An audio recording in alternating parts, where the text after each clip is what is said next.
I'm talking about ideology now, and Team Left will tell you that cooperation's more important than competition, and cooperation's good and competition's bad, and the right will tell you roughly the opposite, and that's no way to get anywhere, because the miracle is the ecology. The miracle is that we manage these two things, and we don't quite know how we do it, just like we don't quite know how we construct a sentence. I can't tell you how I'm summoning up all these words in the right order, and we manage this on our ear. This is our species specific skill, and we can only get hints of this from any other species. So that's why I like this framing, because it talks about what matters, but in a way that junks a lot of the ideological baggage.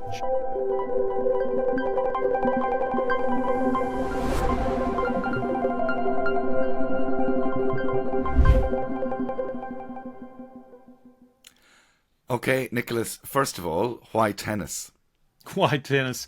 Look, I wanted a game. I wanted to make a video about a game and about what a game can show us about life.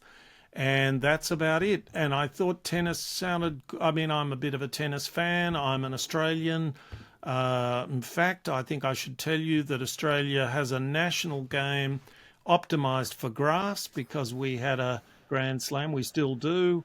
And but in 1987, I think it was, a long time ago, we changed our stadium, and we changed the surface on which we play in the Australian Open, which is on as I speak, as we record this. And we, of course, wanted to be very modern, like the Americans, and we changed to hard court. And we've never won a men's singles title in the Australian Open ever since. So that's a very particular type of Australian cultural cringe, Yeah. where we have an advantage and we give it away just to show how modern we are. So anyway, that's a very long answer to a question which I don't have any better answer to, which is Yeah. I a bigger game, and tennis is a fun game to watch. Lots of footage of it, and it's it's two individuals playing each other. That's another thing. Uh, Interesting that that Australia should have sabotaged its own commons for a purpose which remains as yet unclear. Well, nicely put. But of course, it's a nice example of maybe going too far to accommodate others, because it's been a boon to all those people who have been able to win Australian Open tennis championships. Okay, well, it's a nice way of segueing into the whole tension between cooperation and competition, Yeah. because it sounds like somebody bent over backwards to accommodate others to their own detriment, which leads to an unhealthy ecology in its own sense. Yep. Why for people who've watched the other videos, we talk about how we want everything to be left wing and right wing, right and wrong. But actually, it's from watching your videos, it's a yin and yang between two elements which have something to contribute, namely competition and cooperation. Yes, exactly. And a game is the most pristine, the most crystalline illustration of this, because I'll ask you, Colm, as I asked Martin Wolf, is tennis about competition or about cooperation? You can tell us, Colm. Well, my immediate answer is competition, because there are literally tennis competitions. Yeah, that's right. Yeah. That's right. And yet, I'll keep going. Yeah, but then of course there are tennis associations which put on the tennis competitions.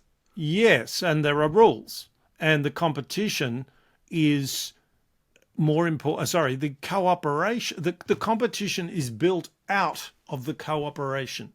You and I can't walk onto a field.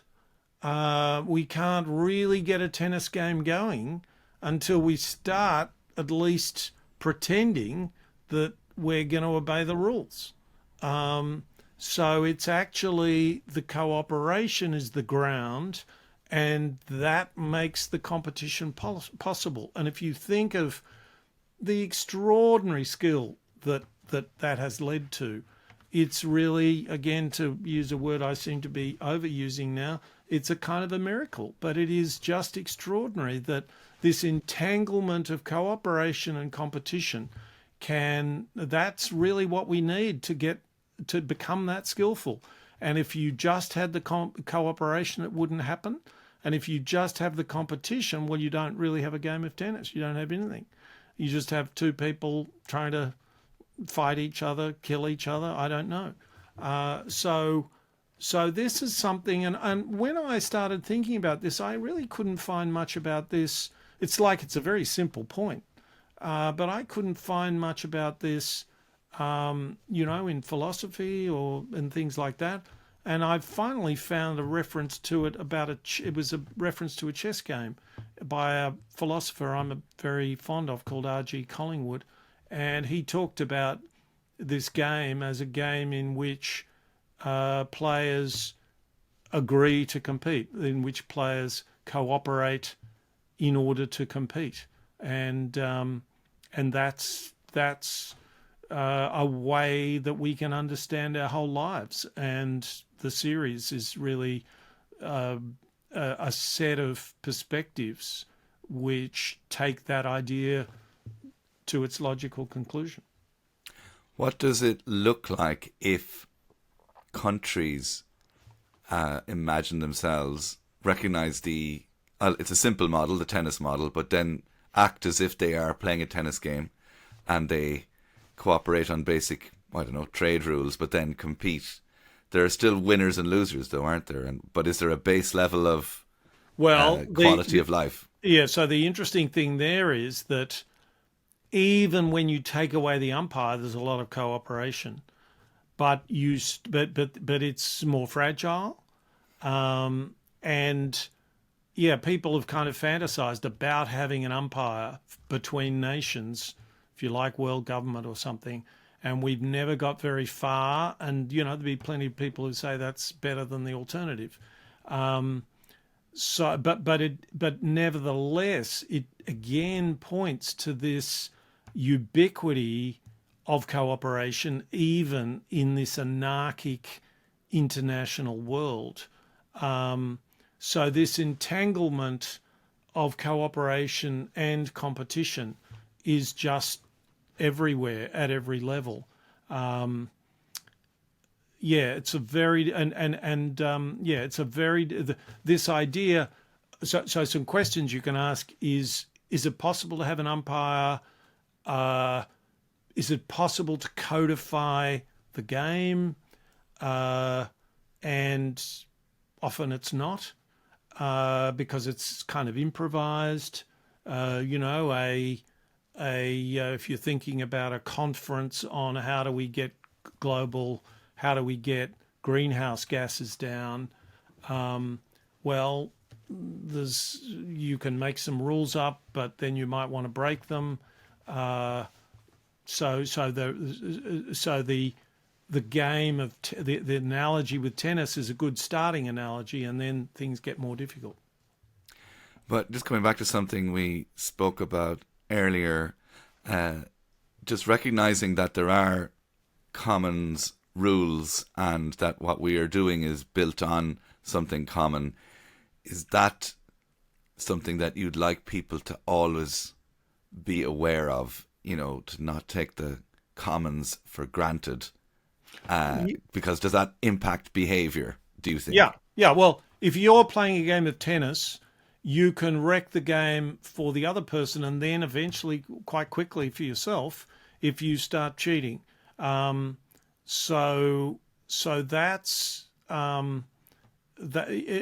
so in all of these situations, we find ourselves replenishing we just naturally, it's instinctive, we replenish the commons. Let me give you an example. It comes from my kids tell me that it's hypocritical when these tennis players might get a lucky break. They get the ball sits on the net and rolls over one way rather than the other.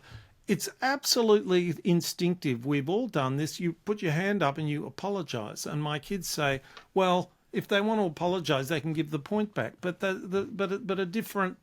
somehow a different point is being made. Everyone understands this luck, but there is a That's replenishing the commons. That's saying, actually, we're competing, but we are human beings. We're competing according to agreed ways of doing things.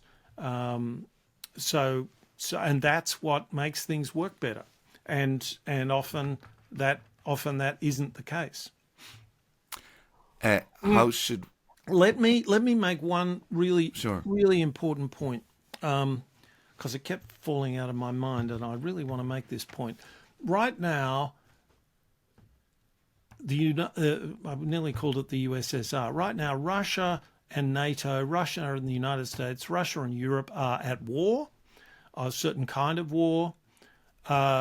America and China regard themselves as huge rivals, and they're very distrustful of each other. Now, there is nothing about that situation that ought to stop two rational countries, America and Russia, saying, look, we're going to have to go on with that war because we don't agree, but why don't we, in the meantime, try to get rid of the nearly 10,000 nuclear weapons that can more or less end decent life for most people on the planet. That is in both of our interests. Likewise, China has a few hundred, maybe 1,000 nuclear weapons. It has an aspiration to be as powerful as Russia or China or America as far as nuclear weapons are concerned. We should be talking about that. We should be able to walk and chew gum. We should be able to say, yes, we can't agree on trade. We can't agree on that. We're really pissed off with them about that, and we don't want to blow ourselves up. And we share that interest with them, and we're not doing that. Yeah, and is that because there's just a lack of awareness of the commons, which is a livable planet? Well, it's a lack of awareness of the entanglement of competition and cooperation that I mean, and this is this amazing stuff that a guy called Axelrod wrote about, but it was written about long before that, where soldiers in World War One developed these codes of cooperation. They wouldn't shoot at each other at certain times, and you could say these are a certain kind of chivalry arose, but by God, what a place for chivalry to arise. It was actually an acknowledgement of their self-interest in this very, very limited kind of cooperation. All their bosses, all the top brass were saying, never give the Germans, never give the English a break. And the soldiers thought, screw that. They're not killing me. They're enabling me, at certain times in the day to put my head above the parapet so I can do this or I can do that.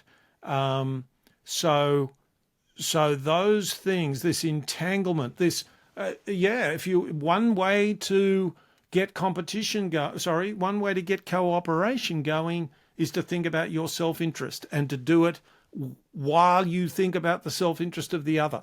And can there be a way in which you can entangle that as the soldiers in the trenches, as the German soldiers in the trenches and the English soldiers in the trenches managed to do it in World War One?